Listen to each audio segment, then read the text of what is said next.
In this video, we're going to look at the chemical effects of covalent bond distortion, differences in electronegativity in something that we call dipoles. This is one of these kind of fundamental topics that really carry through all of organic chemistry.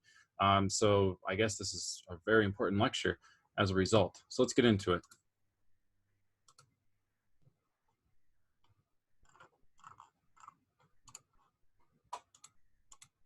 There we go.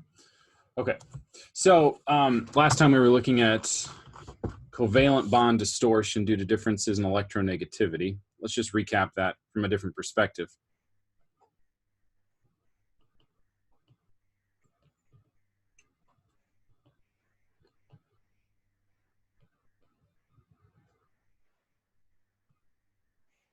So electronegativity, again, I'll abbreviate as EN. So recall the general trend was that H is approximately equal to C, which is less than N, which is less than O, which is less than Br, Cl, I, in that order, which is less ultimately than F.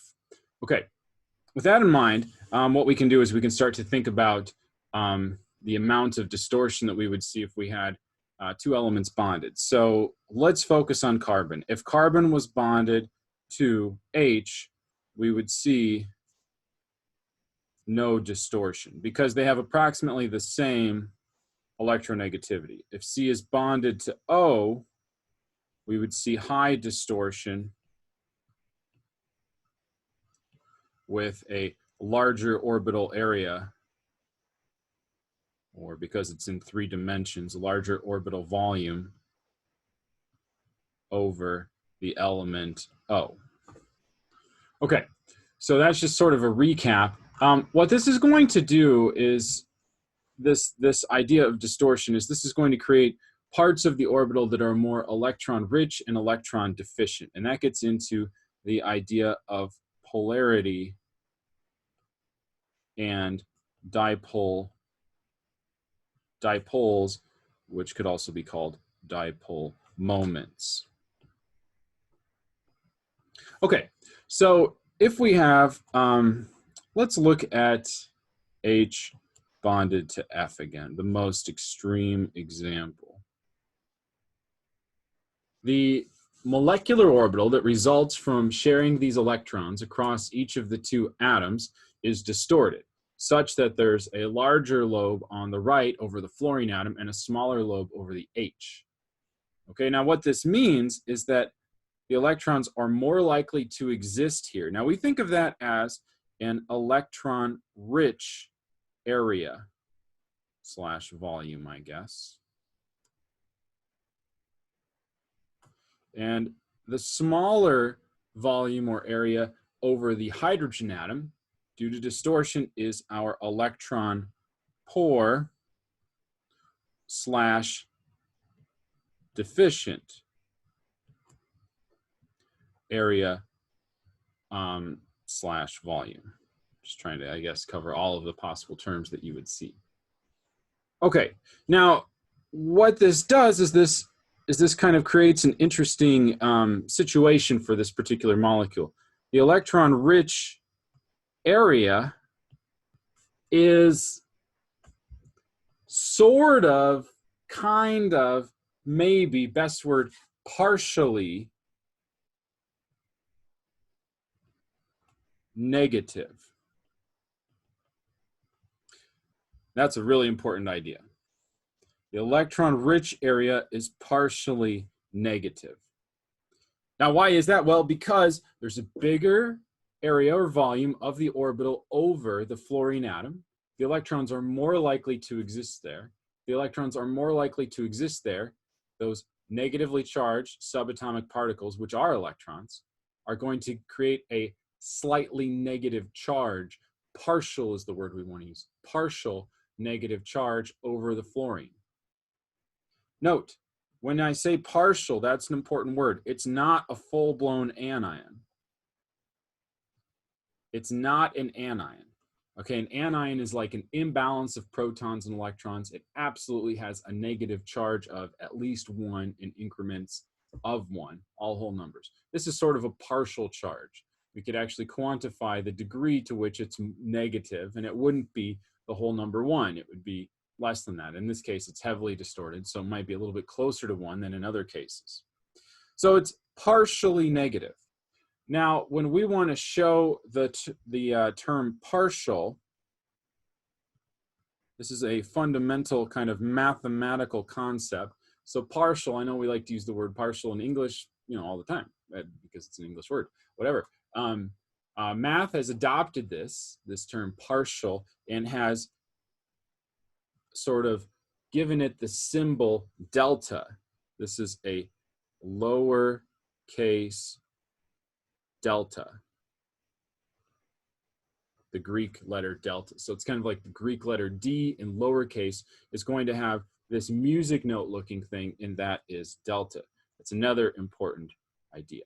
Be able to draw deltas. They're not too hard. Delta capitalized is a triangle, delta lowercase is this music note looking thing. So partial. So what we say is that we would say that we have a delta minus charge over the F. That is a partial negative. So we have a partial negative charge over the F. What about the hydrogen atom? Well, the hydrogen atom experiences a smaller area or volume of our distorted molecular orbital that's connecting these two atoms together. So the hydrogen has a smaller area. There's a less likelihood the electrons are going to exist over the hydrogen. So we say that's the electron poor, which matches up with rich, or the electron deficient. You hear that term quite a bit. You never hear electron abundant or electron wealthy or affluent, I guess. I don't know. In the case of electron rich areas or volumes. So electron poor or sometimes electron deficient, though, can describe instances where we have a smaller orbital area for those electrons to exist in over our hydrogen element. Now, what this means is that, let me just make sure I have some parallelism to my notes. What this means is that we have, if we're electron poor, we don't have those electrons to counterbalance the positive charges of the nuclei, as we don't have a greater density of them is the best word I could use. So we have what's called a partial positive charge over the H. Now that's an important concept. In the electron poor areas, we're going to see a partial positive charge. Now, just like before, this is not an ion. In this case, it would be a cation, not a goodness, fumbled here, not a cation. Okay, it's partially positive, not a full positive 1 charge. So it's not a cation. Instead, it's partially positive. We put a lowercase delta plus for partial, and then plus for positive.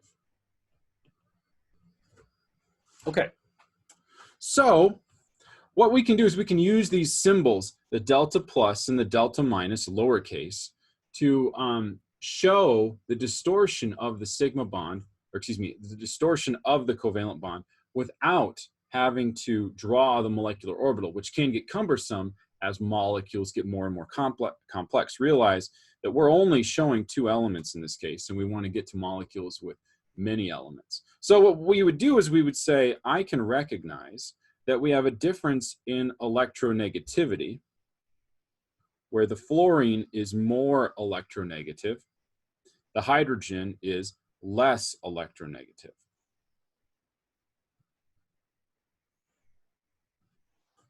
More electronegative on the fluorine, less electronegative on the hydrogen. As a result, we have a partial positive charge, or a delta plus on the hydrogen, and a delta minus on the fluorine atom.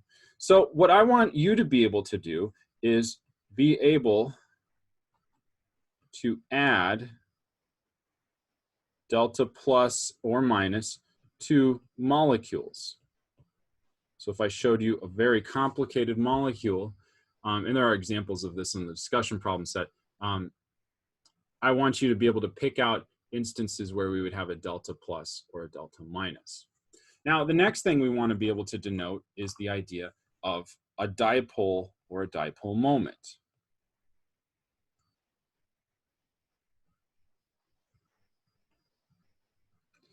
A dipole or a dipole moment is a separation of opposite charges. Okay, there's a lot of physical ramifications if you take, if you sort of separate balancing subatomic particles like electrons and protons. So if you separate them in space and you create a slightly positive charge on one side, like the hydrogen, and a slightly negative charge on the opposite side, like the fluorine, you're going to, that separation of charge creates a dipole because we've separated the charge in space. I will even add that, separation of charge in space. Okay, so what we say is that, like, if we take the negative and we put it over here and the positive over here, these opposite charges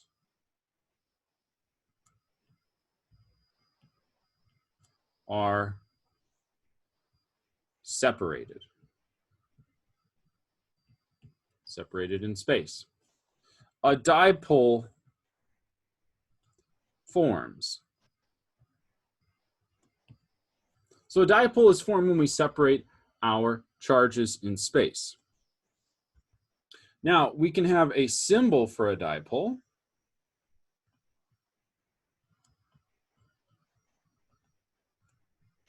The symbol for the dipole is an arrow with a little line on the tail to make kind of the plus. So to make a plus sign. So this is the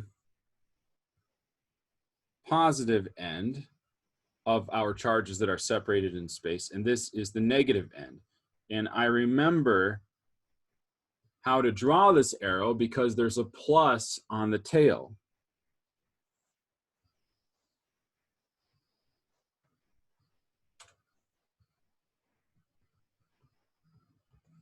Okay, so this is a symbol for a dipole. What this means is that if I have a molecule like H and F, I could draw delta plus and delta minus to show that there's an uneven sharing of electrons in the covalent bond between the two elements, such that the fluorine gets a greater amount of the electrons, a greater electron density, we would say.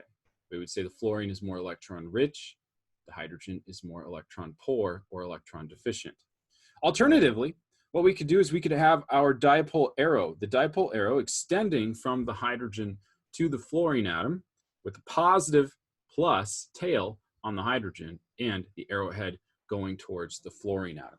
So I remember to draw my arrow because we have that plus table that I align with the partially positive charge of our two atoms that are bonded to making a dipole. Okay, let's practice this.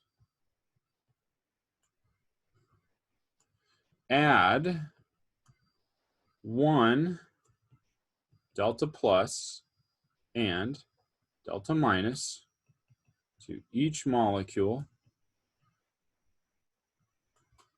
and draw a dipole arrow.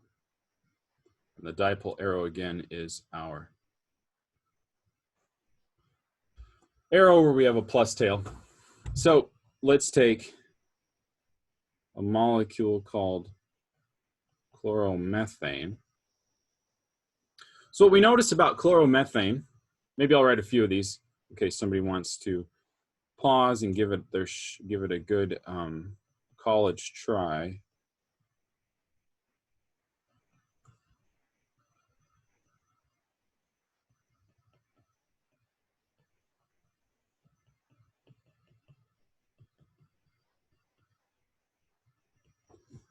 Okay, so I want to add the delta plus and the delta minus to each of these structures, one, and then I want to add a dipole line. There are instances in this in these examples where you could show a couple of pairs of delta plus, delta minus, and a couple of arrows, and I will typically just ask for one. So what I'll do is I'm stalling so that you can pause the video if you want to give these things a try. Okay, so how do I approach this? Number one, ID the electronegative element. So that's typically going to be your fluorine, chlorine, bromine, iodine. These are my group 7 halogen elements. My O or my N. Carbon and hydrogen are not included. I mean, carbon and hydrogen are more electronegative than some elements on the periodic table. But for the molecules that we're looking at while we study organic chemistry, mostly those molecules contain only carbon and hydrogen. So we don't have to worry too much about any of the other elements. Okay. So what we do is we ID the electronegative element, and it gets the delta minus. So in this case, we have chlorine, which is delta minus, oxygen, which is a delta minus, oxygen, which is a delta minus. Okay. Then we're going to add delta plus to the element it's bonded to.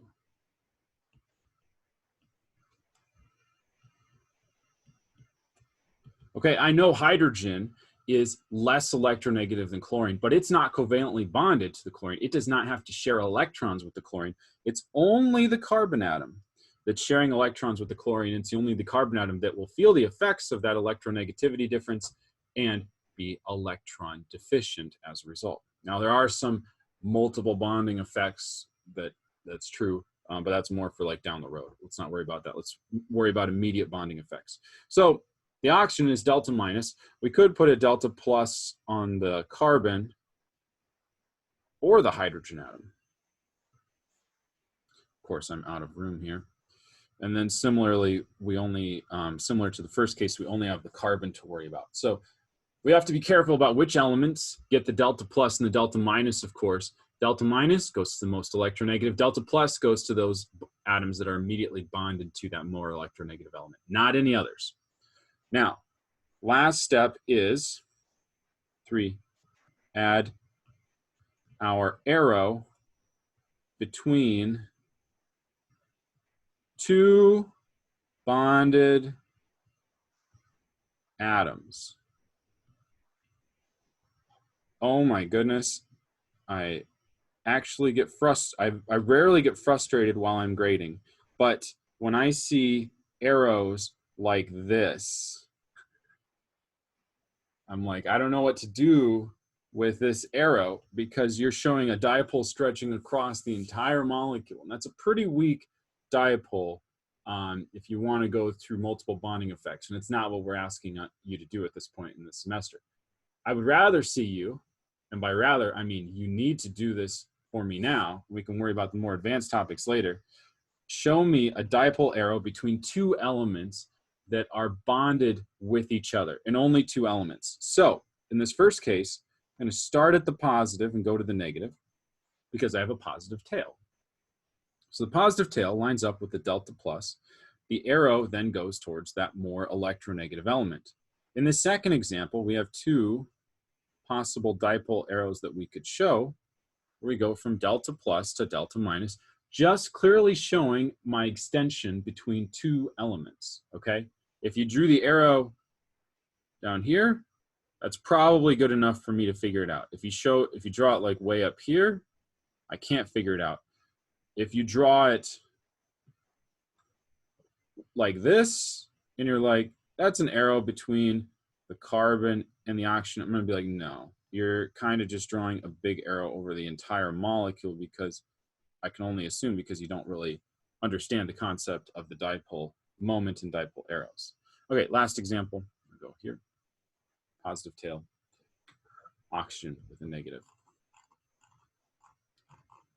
Okay, so the thing we also need to be able to do is to show this on our bond line structures.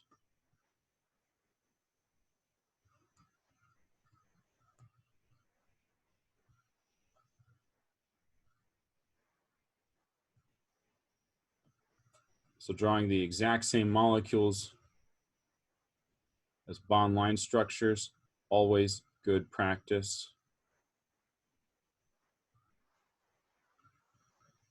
Okay, so we'd have delta minus Delta plus goes to the carbon atom that in the letter C is not explicitly drawn, though that line indicates we're going from chlorine to carbon. Okay, and that's our dipole arrow. So we have delta minus on the oxygen. I've drawn this, this second molecule in two ways. So we have a delta minus on the oxygen atom in both cases. You can see that putting the delta plus on the hydrogen is really only productive if you show the bond that's connecting the oxygen to the hydrogen atom. So going from carbon to oxygen, we have a delta plus to delta minus in both cases. And I can show a dipole arrow now kind of slanted at an angle from that partially positively charged carbon to the oxygen atom. In the second example, I have more opportunities to clearly display dipole arrows, which is why sometimes it's helpful to draw the OH as an O bond H instead. Last example, delta minus, delta plus. Arrowhead towards the delta minus, partial positive directs where the plus tail will go. Okay, what I want to do just in the last moments is I want to talk about the idea of acidic hydrogens, and I will be quick. I feel like this would be too small for a separate video. And I guess we've started class and I've already committed to only being 2 videos. That's not a good reason to make it longer. Anyway, so acidic hydrogens are hydrogen atoms.